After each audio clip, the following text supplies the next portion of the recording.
तो शालू बेचारी बनकर पति से सारा काम करवा रही थी और पति अपनी माँ से बचकर शालू को सारी शॉपिंग करा देता है।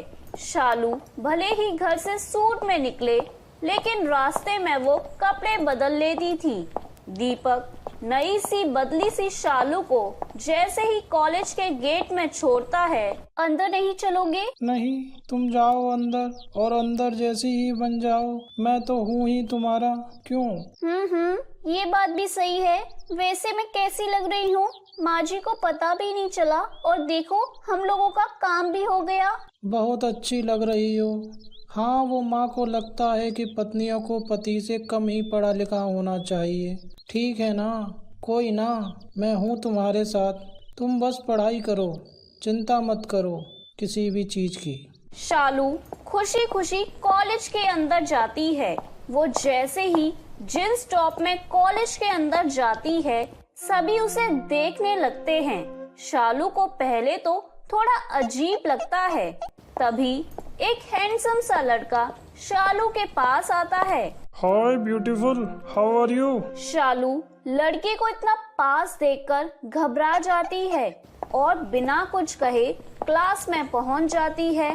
शालू बैठी ही होती है कि पूर्वी उसके पास आती है। Wow, it's you, looking fab. Thanks dear. यार, मैं और तू फिर से दोस्त बन सकते हैं अगर तू चाहे तो। शालू भी पूर्वी की ओर दोस्ती का हाथ बढ़ा देती है। शालू को समझ में आने लगा था कि खुद में बदलाव करने से कैसे उसके प्रति लोगों की मानसिकता बदल रही है। वो बहुत खुश हो जाती है और शाम को जब दीपक उसे लेने आता है तो पता है आज क्या हुआ? क्या बोलूं, आज तो पूर्वी ना मेरी फिर से दोस्त बन गई। और पता है सब मुझे घूर घूर कर देख रहे थे, जैसे किसी मॉडल को देख लिया हो। मैं ना बहुत खुश हूँ। अरे वाह, बहुत खूब, बहुत अच्छा। लेकिन एक बात हमेशा याद रहे, तुम यहाँ पढ़ने आई हो तो गोल हमेशा ध्यान रहे, बाकी चीजें तो जिंदगी भर चलती रहेंगी। शालू को भी पति की बात समझ में आ जाती है। वो पढ़ाई में ध्यान देती है और कॉलेज में मस्ती भी करती है। फिर एक रोज वही लड़का शालू के पास फिर से आता है। मेरा नाम करण है, मैं तुम्हें अपनी दोस्त बनाना चाहता हूँ। मैं जानता हूँ तुम किसी भी लड़के से बात नहीं करती हो, लेकिन फिर भी।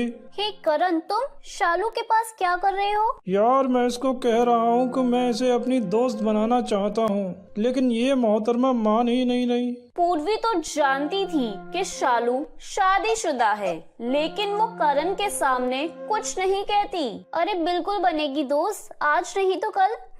वो क्या है ना, आज इसका मूड ठीक नहीं है। करण चला जाता है। उसके जाने के बाद शालू पूर्वी पर गुस्सा करने लगती है। यार क्या किया तूने? झूठ बोला, मुझे नहीं करनी किसी से कोई दोस्ती वोस्ती। अरे तू जानती ही क्या है लाइफ को, अभी तो कॉलेज देखा है, अभी तो बहुत कुछ देखना बाकी है। पता है करण किसका बेटा है? उसके पापा बहुत बड़े मंत्री हैं। लड़कियां मरती हैं इससे बात करने के लिए, और देख वो तुझे प्यार करता है। तू ना यार बहुत लकी है। शालू पूर्वी की बातों में आ जाती है। वो कॉलेज में आते जाते करण को देखती है।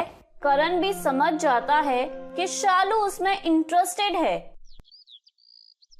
फिर एक दिन, शालू, मेरे साथ घूमने चलोगी? हाँ, पर कहाँ? मेरे घर। मैं तुम्हें अपनी माँ से मिलाना चाहता हूँ। शालू खुश हो जाती है। हाय राम, इतना बड़े घर का लड़का उसे अपनी माँ से मिलवाएगा। शालू करण के साथ जाने के लिए तैयार हो जाती है। अब करण और शालू आए दिन कॉलेज बंक करके घूमने जाया करते थे। शालू रोज कॉलेज से देर से घर आती थी, जो उसकी सास को बिल्कुल पसंद नहीं था। शालू, ये रोज रोज देर से आना ठीक बात नहीं है। कॉलेज तो 3 बजे बंद हो जाता है ना, तो फिर ये तुम रोज अंधेरा होने तक क्यों आती हो?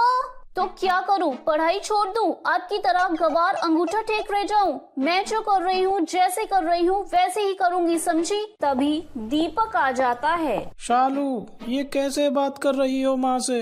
ये ठीक बात नहीं है। तो क्या ठीक बात है? हाँ बोलो, तुम तो चुप ही रहो, जब देखो माँ माँ माँ का रोना रोते रहते हो। सास बेटे की ओर देख रही थी, जैसे कह रही हो देख लिया बहू को पढ़ाने का नतीजा। अगले दिन शालू कॉलेज के लिए तैयार होती है, जींस टी शर्ट और हाई हील्स। अरे ये क्या पहना है, सूट कहाँ है तेरा? सूट नहीं पहनूंगी मैं आज के बाद, साफ बात है, जिसे जो कहना है कहे। कॉलेज जाती हूँ, किसी सत्संग में नहीं। दीपक बाइक की चाबी लेकर चुपचाप बीवी को छोड़ने के लिए खड़ा होता है। वो नहीं चाहता था कि घर में कोई भी कलेश हो, लेकिन ओ प्लीज यार रहने दो, तुम्हारे साथ नहीं जाना मुझे अब। सभी कहते हैं यू आर मैरिड, प्लीज यार मेरे कॉलेज के आसपास दिखना भी बंद कर दो, मैं मैनेज कर लूंगी। शालू चली जाती है। क्या तरीका है ये? दीपक मैं कह रही हूँ इसको लगाम लगा ले, वरना ये हाथ से निकल जाएगी। माँ पता नहीं क्यों ऐसे बिहेव कर रही है, रात को बात करता हूँ इससे। बात कर ले, वैसे लगता तो नहीं है ये कॉलेज जा रही है, इसके चाल चलन बदल रहे हैं। तू जरा इसके पीछे जा तो और देख कहाँ जा रही है ये। माँ के कहने पर दीपक शालू के पीछे जाता है और वही होता है जिसका डर था। शालू थोड़ा आगे जाकर करण की कार में बैठ जाती है।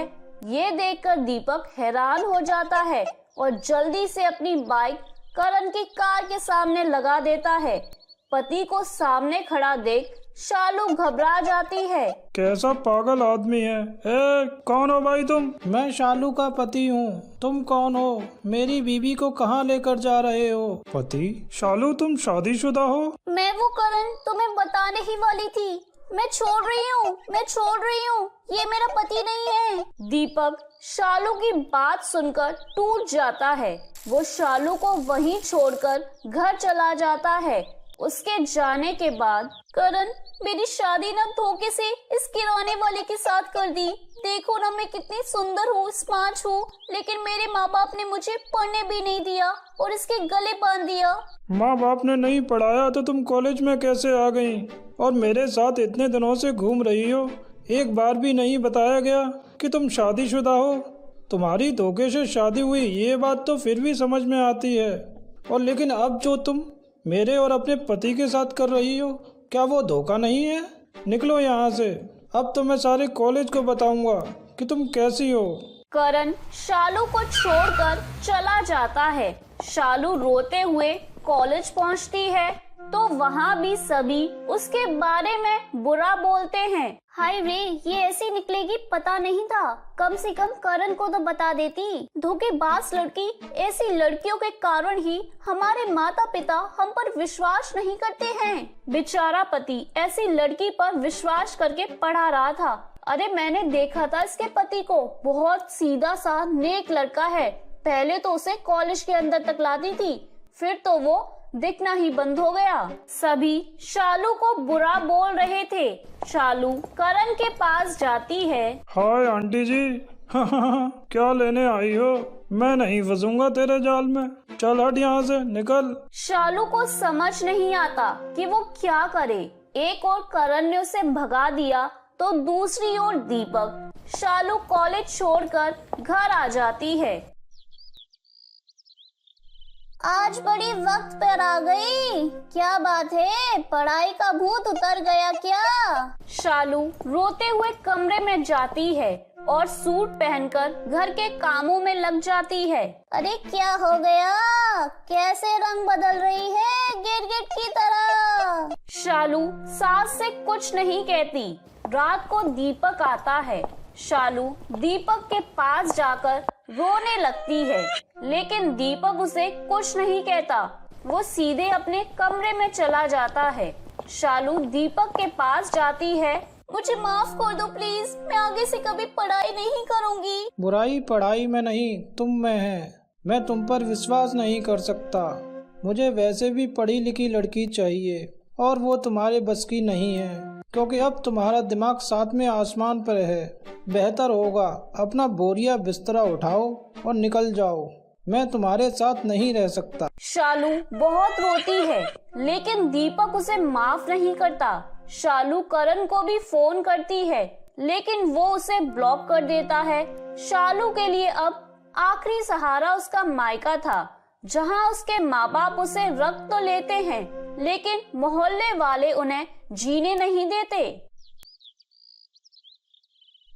ए जी सुनो, कब तक इसे घर में बिठा कर रखेंगे? क्यों ना दीपक से बात करें? चलो ना, चलते हैं उसके घर। माता पिता दीपक के घर जाते हैं, उससे बात करते हैं, दीपक को समझाते हैं और शालू को उसके ससुराल में वापस जगह दिलाते हैं। तो मेरे प्यारे दोस्तों, कैसी लगी आपको मेरी ये कहानी? मुझे कमेंट करके जरूर बताएं और अपने दोस्तों के साथ शेयर करें। अगर आपने मेरे चैनल को अभी तक सब्सक्राइब नहीं किया है तो नीचे वाले बेल आइकन को दबाकर सब्सक्राइब कर लें। तो मिलती हूँ मैं आप सभी से फिर एक नई कहानी के साथ। तब तक आप अपना ध्यान रखिए। बाय बाय दोस्तों।